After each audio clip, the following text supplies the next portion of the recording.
I was happy, as crazy as it sounds, to say I'm staying in the auto world, because most people would like to get out of here sometimes.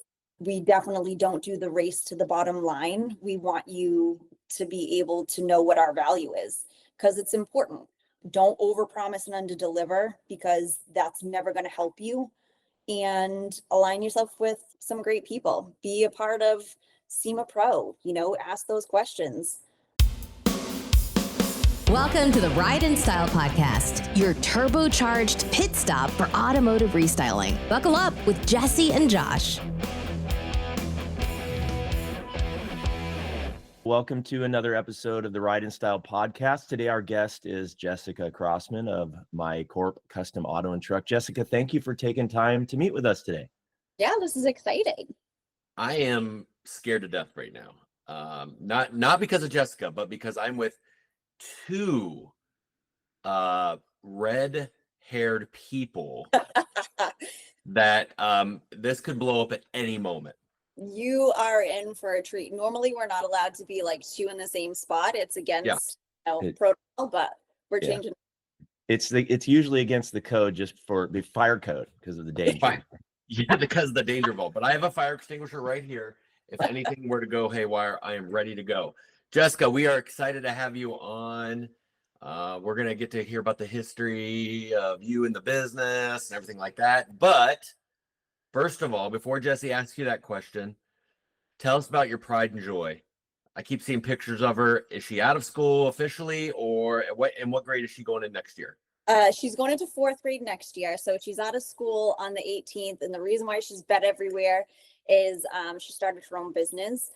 Selling custom earrings. She did her own business plan, so I'm very, very proud of her for that. But for Memorial Day week, she challenged, or she said to everybody, for every pair of earrings that was sold, $1 was going to go to Homes for Our Troops. She ended up selling 69 pairs of earrings.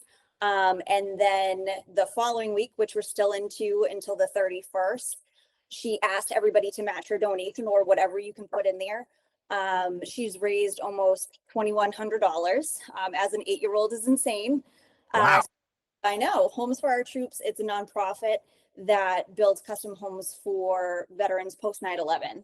And then for the month of May, ABC Supply Company is matching donations dollar for dollar. So realistically, it's like she's putting in $4,000 right now. So I'm pretty proud of her. Wow. Now, does she make these earrings herself? She does. Homemade. She makes them, and yep, with wooden bezels and resin, all of this. So we did this as a, let's get off the iPad and do something, right? Because kids nowadays are buried in it. But yep, so I'm flooding the internet with it, which I'm sure everybody's kind of sick of. But I'm happy that she's doing it.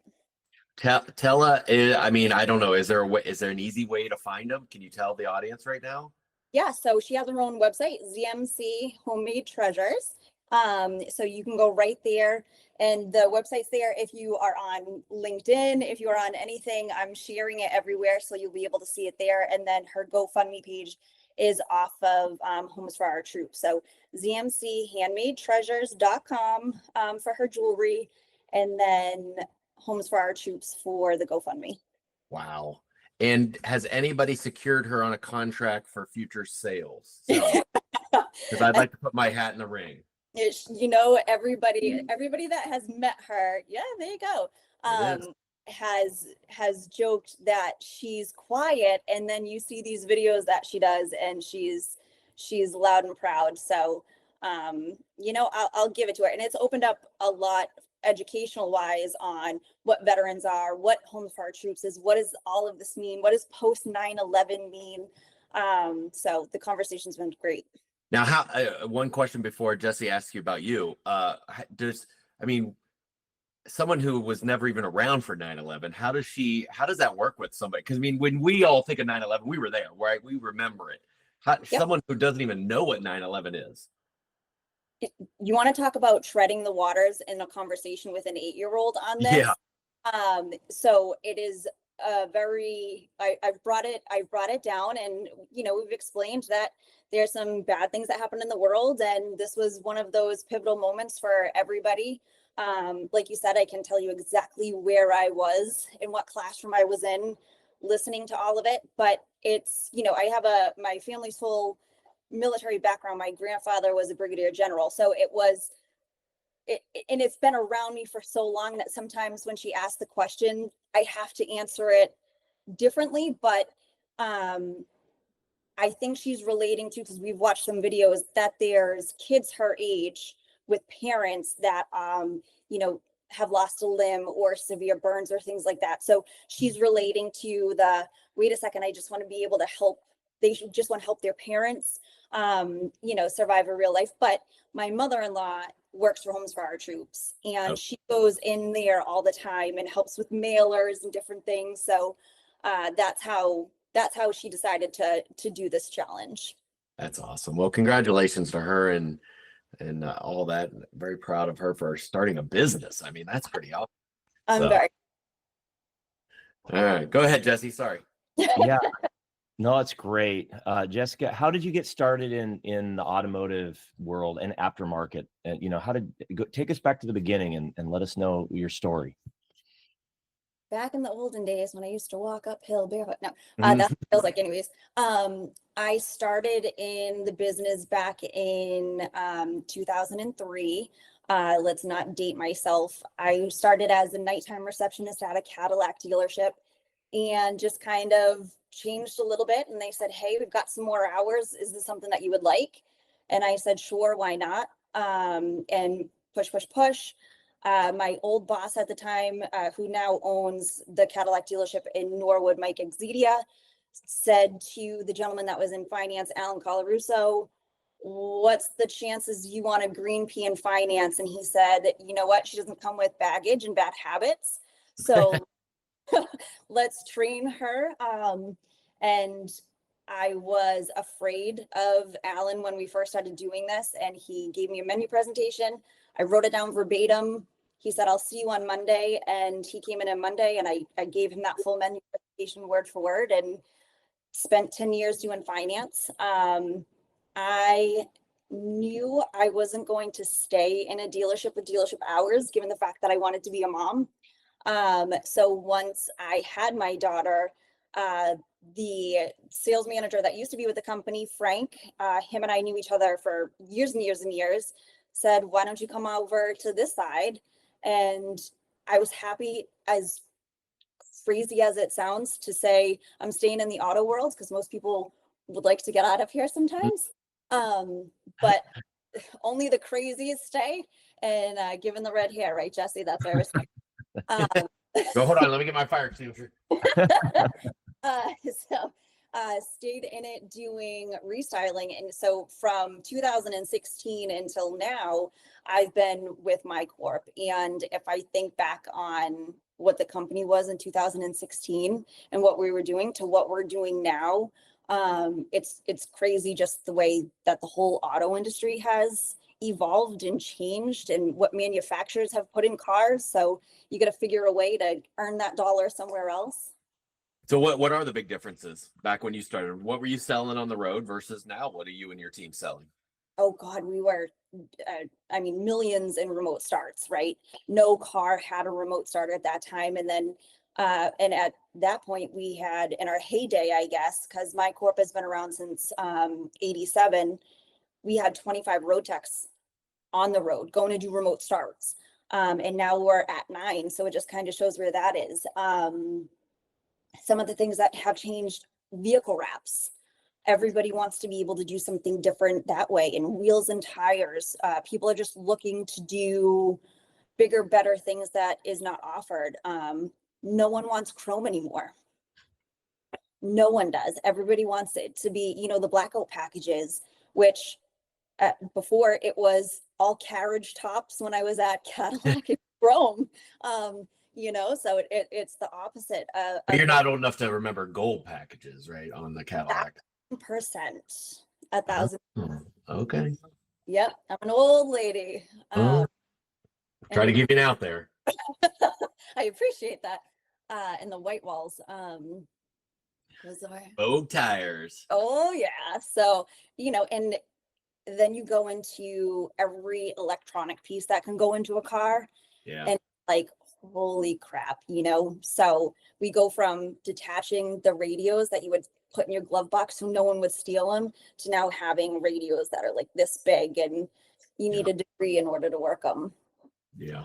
It's crazy. So give us a little bit of a heads up on how big your team is, like your sales team and stuff like that. What do you got? You have three reps with you right now? Yep. So we have, I call it my northern rep, my southern rep, and then my retail rep. So we cover all of Rhode Island, Massachusetts, and New Hampshire. We have 4 shop locations. Some of them do different things that the other shops don't do. But proud to say we are the largest restyler in New England for that. We'll wear that badge proudly. And then between my sales reps, we've really put an emphasis on retail. Once COVID hit, I'm sure everybody that is a restyler that really focused on dealerships is saying, wait a second, the salespeople became order takers because you could. And then we had to really focus on retail. So Chris on my retail side is awesome. And he's opened up the door. He is a BMW freak. So learning about Bimmer Tech and all the different things that we can do that we probably would have shied away from before because you're scared of that stuff. He's like, nah, you're good, let's go. And opened us up into it. So his ability to want to learn and change and evolve is great. Yeah. And then Melissa's new. She just started with us and she came from Enterprise and Wells Fargo. So she's known how to walk into a dealership and have that conversation. She's loving it, especially on keys. If you're a restyler and the key section is available for you, jump onto it. We have 2 guys that really dove deep into this project, started doing it prior to bringing it to Micorp's attention, brought it to our attention. And, just earlier, I got the text message from my guy, Mark, that said, look at the blue, because everything's color coordinated on our schedule, right? And the blue color is keys, and it's just blue. So it's awesome. Jessica, you kind of went really quick from getting started and, all of a sudden now you're manager of a team. And so I would love to know a little bit more about that journey. Like, how did you get there? And bro, she's a redhead. It took her 2 weeks. There's not a lot to say there. She came in and she dominated. We just suck everybody's soul out of it. Right? No. I'm trying to be nice. I'm trying to be nice here. I'm out. But there must have been some challenges that you had to overcome. So tell us about that. So big challenges, right? Right when I started, we got bought by the team that we're with now, and you gotta evolve a little bit. Frank was with the company for a very long time, somebody that I was able to look up to and ask the questions and, hey, how you doing? And as time changed and people change and personalities change and they come in and out and they move around, the opportunity was there for me to go into fleet, and I went into the fleet section. I think that's one of the most interesting things to learn about, the municipality side, what to be able to put into somebody's van. And then the opportunity arose that we just needed someone to cover the entire team, and I raised my hand. So did you, so how long have you been doing that part? Mentally, 765,000 years. I've been doing this for about 3.5 years, 4 years. Yeah. Gotcha. So what's the hardest part of what would you say the hardest part of managing salespeople? Because I have my own challenges, and I'm wondering if my challenges are the same as yours. Plus, we have other shop owners that listen to this. What's the hardest part of managing a sales team? That old dog, new tricks. So it's, my Rhode Island rep, his name's Howard Wheeler. He's been in the business for 30 years. He's 75 years old, but he is competitive as competitive can be. So getting him to trying to change for certain things was a little bit tough until all of a sudden he just jumped right into it. And now he gives everybody a run for their money, especially when it comes time to like the tires and wheels and truck accessories that you wouldn't see him want to do. he's doing it. But I think a big challenge is if you have a conversation with somebody and you can't pick up a word track, if you can't pick up a different way of saying it or whatever, you're not going to evolve. So when we're out at a dealership and we're listening to what a sales manager said, take that information with you. Let's say we're at a Toyota dealership, take that information with you and be able to expand to all of your Toyota dealerships and see where they're at and what they're saying. But as a salesperson, it's my job and responsibility to be on top of, let's say, a topic today. Manufacturers are coming out with different rates and rebates on trucks and stuff. Take that hour, go on to every manufacturer, see what they have out there for specials right now. That way, when you're walking into a dealership, you have a pinpoint of what you actually want to talk about. If you don't have your day or your stop set up with your bread and butter is you're going to be easy. You're going to be able to get some of those conversations done, but you need to have that 3 to 5 real conversation stops per day for all of that information to start to make sense and where else you can use it for. You challenge your team to do the research on their own, knowing what they're going to do versus you having to do the research and just passing along the information. Because sometimes that's what I find myself sometimes mistakenly doing is I'll do the research, pass it along, but then if they didn't have it, they're not vested in it. So they don't really care as much. The way I've learned is if I'm not looking it up and I'm not writing it down, it's not sticking in my brain. So that's something for both of them to be able to do. But, without sounding horrible on an automotive podcast, it's obviously a good thing too when you walk into a dealership and you know the answer, but you're like, hey, Josh, did GM really come out with truck incentives, and get them to talk about it and divulge it? And then you can say, well, hold on a second. I was just outside and I saw that you had 4 of the same truck. If you have incentives right now, let's do one up. And then maybe you can and kind of use that in you told me conversation. But that's another thing. Walk the lot, go see what they have, go out there and see and touch. And if there's 4 of the same thing, bring it to the sales manager's attention. Most of the time they want you to do the work for them. Oh yeah. Walk the lot, give me the stock number, give me the choices, tell me what the price, tell me what the addendum's gonna be, put the addendum in it, and then make sure, and then they hesitate heavily to give you the PO. And then trying to say to them, hey, put it in the showroom. Let's get it inside the showroom. But and another big thing that I feel like we do really well is sales trainings. You're gonna have your relationships with the general managers, with the sales managers, with the service managers. The people that are selling your product are the sales people. And you have to give them the tools to be able to say, hey, I know you might be a little confused on us saying we're going to put leather in your vehicle. You want it to look like this, right? And when they say yes, you can say, well, this was installed aftermarket and this is what it's going to look like. But as long as you have your relationships with the people that make the decisions for you, you've got to sell to the salespeople. And they become the next managers. Yes. So you got to get in early, and then you remember that if you blow them off now, they're going to blow you off when they become the managers making the decisions. So good point. Sorry, Jessica, go ahead. Jessica, tell us a little bit more about Micorp and what makes you guys different and stand out. How do you compete? You talked about how much things are changing, and I would love to hear a little bit more about the company and what you guys are doing. So Micorp started as a 12-volt company back in '87. We've evolved way before my time. So the royal way to doing interior sunroofs and everything that every restyler is doing right now. In the Boston market, we are flooded. We are flooded with competition. We've got some pretty big players that are out there, and they all do an excellent job. There's things that we do differently than they do. There's some extra products that we offer that they don't, but there's things that they offer that we don't. The one thing that I do pride ourselves in is that we're not afraid to try something different. and to jump into a different category that could be scary, but as long as the team around you is kind of pushing in order to get that done, that's awesome.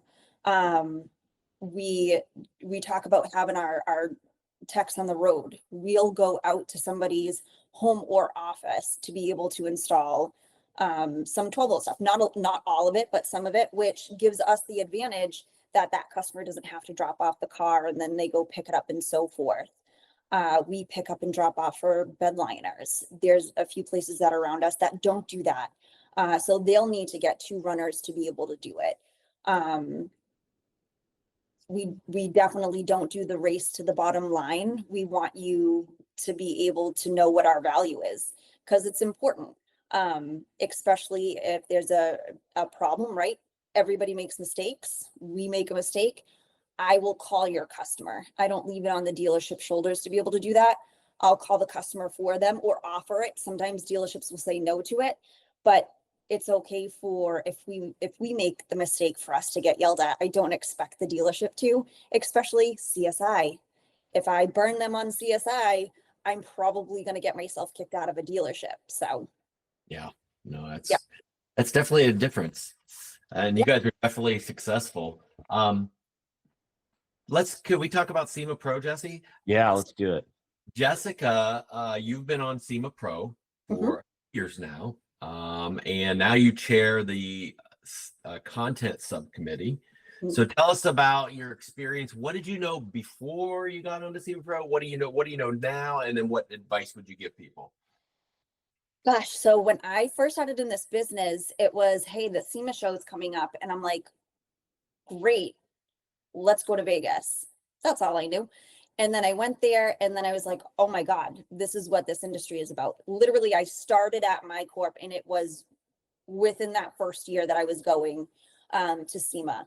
And then a sales rep that was with us for a very long time, Jesse Partridge, and I went to a show. And when you're a couple days into SEMA and you're exhausted and you're hungry and you want to sit down, Bill North said, you're coming with me. And I don't think that I had a bone in my body to say no. I'm like, oh, food, great, let's go. And we sat in a room and, Colby was standing up there and everybody was talking about what SEMA Pro is. And I'm like, wait, there's a group of Micorps that are out there and everybody talks to each other. I'm like, oh, and then I remember Hannah standing up and I'm like, is she like 15 years old? Look at her. She's so young and doing this. And she was like, props to her because our prodigy, Hannah Coulter. Like, I would love to look that young. And she started talking about, her RAV that she had won, I think it was the previous year, and what that did for her and her business and where she grew from that. And I'm like, wait, I can do this. I can do this more. So when Bill had called and said, hey, there's a seat open, I jumped on the fact that you could network with a bunch of people and figure this out. Then meeting everybody and seeing their passion for it and how deep it is and how even from when I first started to, like, Josh, you've evolved from when I first started till now and everything that you're doing in your business and so forth. And just having that resource. I had a dealership that they sold a Chevy and the customer hated the white leather that was in it and they were out of state. And I was able to pick up my phone and put out a text to all of you guys that said, help me, help me, help me. We don't want to have to bring that vehicle back. I want to give a solution to the dealership. And that's the joy of SEMA Pro. I mean, it is, if you don't network and you don't try to ask those questions, you're not doing yourself any justice. To learn and to see, like, following all you guys on social media, I'll look at something that one of you guys have done and I'm like, I need to do that on my car up here. So SEMA Pro, SEMA in general has been an awesome show to go to. You get to see all of your vendors at once. You get to have all of your important questions at once. But Pro has, I feel, brought me closer to a restyling group that isn't your normal group. We're all from across the United States. So something that could happen in California might not be the best look for Boston, but vice versa. But just learning from all of you guys has been crazy. That's awesome. Well, no, I mean, you do a great job, especially taking on the leadership role of the content, because it's hard getting content out there to people and to really find out what's relevant, and working with our social media team and getting restylers to actually interact with us is a challenge. So, you know, you do a good job with that as far as really being the fire behind it. And that has nothing to do with the color of your hair. No pun intended. No pun intended. Yeah, no. So, thank you for that. Yeah, Rachel's fantastic, and I love everything that she does. For everybody that doesn't know Rachel, if you see something that's posted from SEMA Pro, that's Rachel posting. Jesse, who is our new committee member, yep, you can stand up, take a bow. You know, he's the one that handles everything with our marketing and putting everything together. If you don't know on SEMA Pro what SEMA PCC is, SEMAPCC.com. You might be living under a rock, so let's help you out with that. All of the builds of the month are on there. We try to reach out to every restyler to say, do you have something cool that's happening? Submit us everything. Jesse and his team puts it all together, and then a build of the month goes out. You'll see those on the website. That just gives another restyler another opportunity to change something in a vehicle that they're doing and say, hey, I really like that. But it's crazy to see some of the behind the scenes stuff that happens with SEMA and government affairs. And, you know, it is such a workhorse, and everybody that puts things, you know, into it.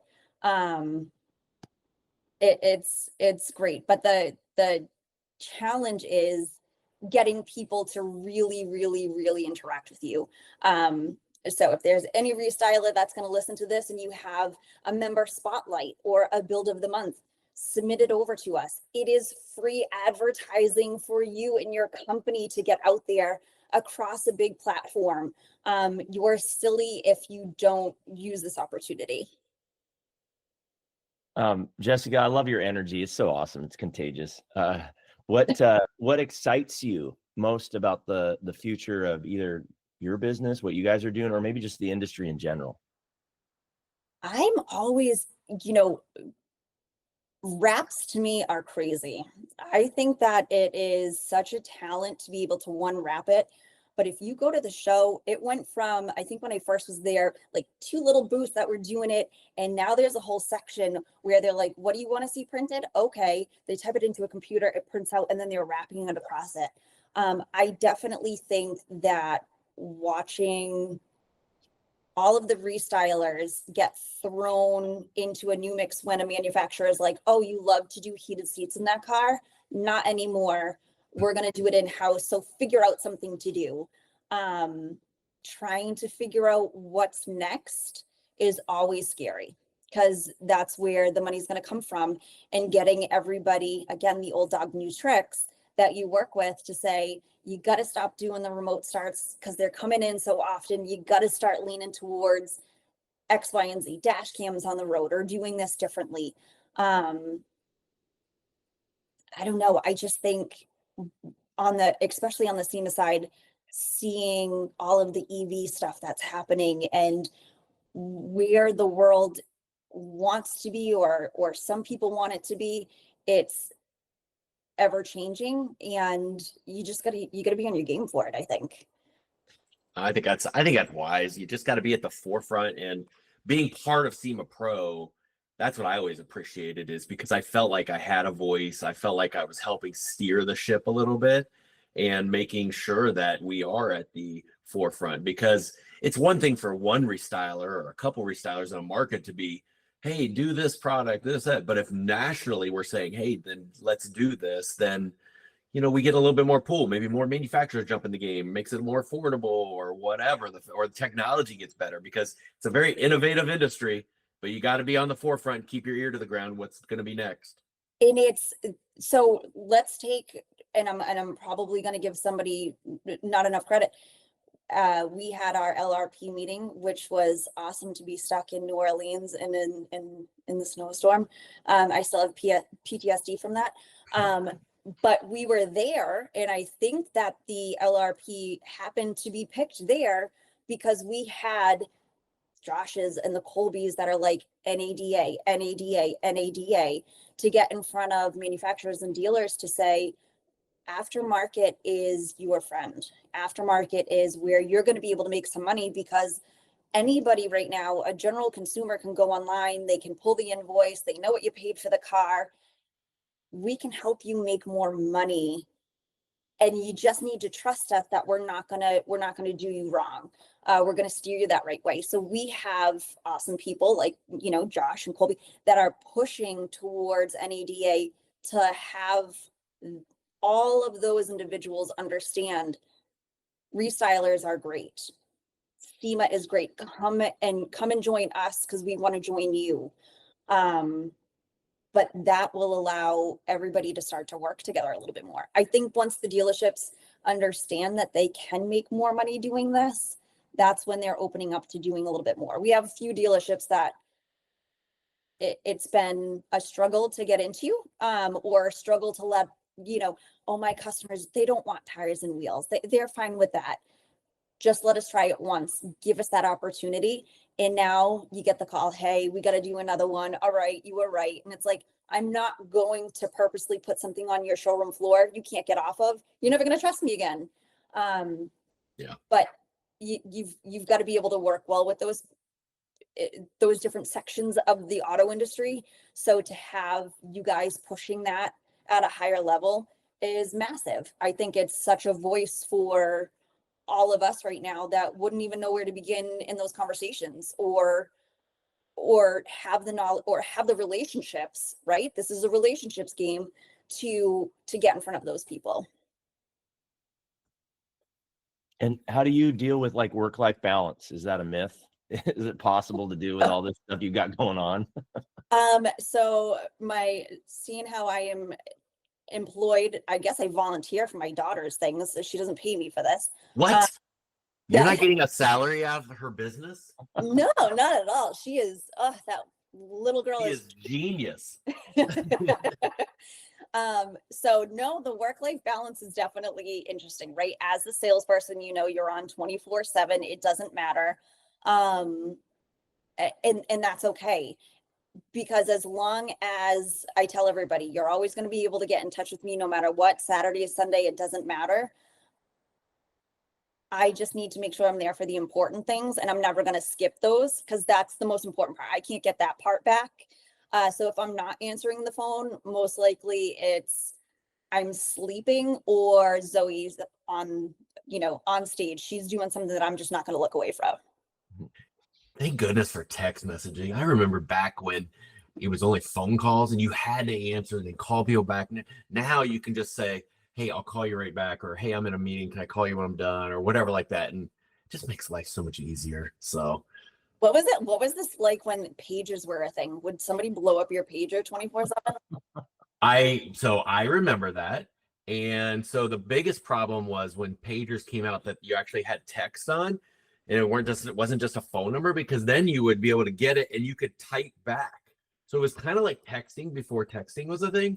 But yeah, the worst was, well, fortunately not too many people would. All I remember is I would have one customer, he said he would put his phone number and then 911. And what that meant was, call me as soon as, and it was always, hey, can I get a pinstripe tomorrow? You're like, was this really 911? Like, but you couldn't put words in, so 911 meant, ASAP. But now, yeah, so I'm really old. So yeah, that was the thing though. But I preferred it way back when we had walkie-talkies, and I remember these real expensive walkie-talkies we had. They were pre-phones because nobody could afford a phone bill. But we were like, hey, Josh, can you get over to so-and-so Toyota and do a pinstripe by 5 o'clock? I'm like, they're at the office, right? And they're calling me. I'm like, yeah, I can get over there. So it's funny. We have conversations with some of our techs that have been with the company for a while, and they're like, yep, you would get it on the pager to call the office. You would have to drive to a payphone, then you would call in. And now, if I were to even say payphone to some of the younger people, they're like, what?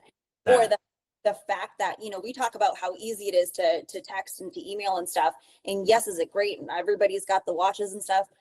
But the generation that's afraid to pick up the phone right now, just to be like, hi, my name is mind blowing. My daughter filling out an application and she goes, what does this mean? I said, you don't have a fax number. You can leave that blank. Like, why do they have, well, yeah, I need to get hold of you via fax. Like, I don't think you can even find a fax machine, but yeah. Only at insurance companies that still want to rule the world registration phases. And the government, you got to fax it to me. We can't accept an email. So, Such a shame. And Jessica, what advice would you give somebody just entering the space? Maybe they're looking at trying to get into this game. What would you tell them? Run. No. No, I think you are not the smartest person in the world. And I would advise everybody, I think I said it at the beginning of this, you have 2 ears and 1 mouth for a reason. I know that's, an old school saying, but listen to the people that are around you. Take that advice.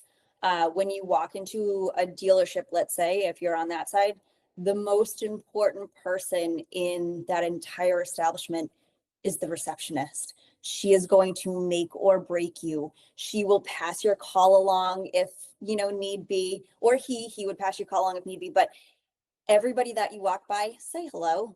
And if you don't ask the question, you're never going to grow. Ask the question, because there are a lot of really, really excited human beings that are in this space that would love to answer it for you. And just because you might ask one person and they could push you off, ask another and be involved. Network. You have to network. If you're not part of local networking groups, become part of local networking groups. You're never going to know who you meet and where that connection will lie. Or what other business can you bring to your business? For example, working in our area, we have Plainridge Park Casino. There was a casino that was opened up, and an introduction was made through the Chamber of Commerce and said, how would you feel about covering their bar stools? And at first you're like, the heck? And then you're like, wait a second, if I can cover a seat, why can't I cover a bar stool? You go and jump through those hoops and figure out where that next piece of business is. Because if you're having a month where, we're not going to go deep into the tariff conversations, but tariffs being talked about and everybody's not buying anything, you have that next section of business that you can kind of put in. So don't be closed-minded to it. Ask all the questions in the world, and make sure that you present yourself the way that you want to be known in this industry. Don't overpromise and underdeliver, because that's never going to help you. And align yourself with some great people. Be a part of SEMA Pro. Ask those questions. I think that's, if I couldn't say run, I think that's what I would say. Run. Well, listen, we appreciate not only all your volunteering. Thank you very much for everything you're doing for the industry, but also your energy and that new fresh vibe that SEMA Pro needed, but also, just for always being available to help fellow restylers around the country. So thank you very much. I always let Jesse ask his final question. Yeah. And where can people follow you or learn more about what you're doing? What websites do you want to share? How do people get a hold of you if they have questions? Go ahead and plug yourself, of course. We like that. Plug. So you can find me on LinkedIn. Love to be on LinkedIn. I think it's the most important for small business people that want to develop and get out into the industry. So you can find me on there, Jessica Crossman. Our business website is micorpcustom.com. That's M-I, not M-Y. I'm on, and all of my social media is open. So you can do on Facebook, you can do on LinkedIn, you can do on Instagram. Until probably the 31st, you're going to see my child a lot. I'm going to be pushing her a whole bunch. And then I promise you that will come to an end once the 31st hits, and we'll change that out. But yeah, micorpcustom.com. We're in Massachusetts. We have Shrewsbury, Mass. We have Reading, Mass. We have Manchester, New Hampshire, and North Attleboro, Mass. So if you are in the New England area and you want to come out and see us or see if we can do anything for you, would love to have that conversation. And again, if you want to email me, it's jcrossman@micorpcustom.com. And don't forget ZMChandmadetreasures.com for the future entrepreneur that will take over the New England market in whatever business she decides. I'm sure earrings aren't going to be the long-term game, but who knows? You never know. One day, my wife's going to be like, "Will you buy me a ZMC purse?" And I'm like, "What?" Oh, I remember when she was just doing earrings, because she's she's going to be the new Tory Burch or something. Hey, didn't Alex and Ani start this way with like a young girl or something, or there was something that happened? I don't know. I can't. I don't want to make a business deal with two redheads, but if you guys figure something out, you guys jump on that, make it happen. So am I allowed to ask a final question? Yeah, sure. Listen, usually we make people buy us alcohol if they're going to do this, but go ahead. I will buy you alcohol. So Josh, Yep. What happens to you now? I believe your 6 years is come to a head in the month of June. 12 years. I was 2 years for each term. And then at that point, after your 6th year, you got to decide, okay, either I'm out for 2 years or you run for chair elect. So I ran for chair elect.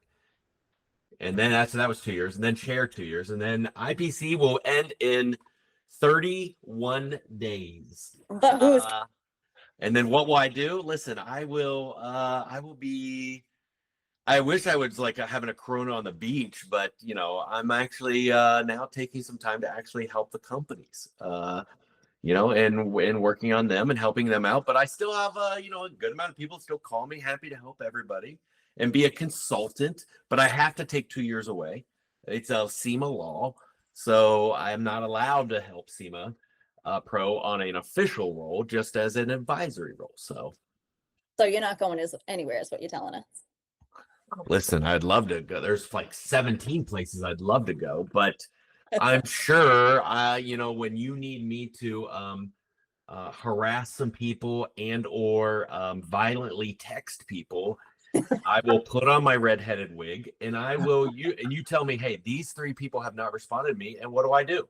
What do I do? You do threaten them. I yes, do. You do. You threaten. Yeah, I figure, threats are the only way to get things across. People can sometimes take them, and I try to do it in a joking way, but am I really joking? Who knows? Probably not. I think Jesse and I need to get you a redheaded wig. I really do feel I am redheaded. Yes.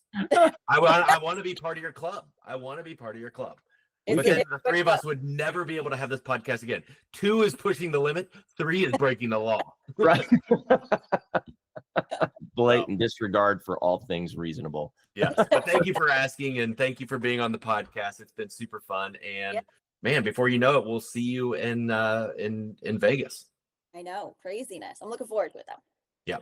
Right. Have a great day. Jessica, thank you for your time. We appreciate it. Yeah, of course. Thanks, guys. I like this. All right. Yeah. Take care. See you guys. All right. See ya. Bye.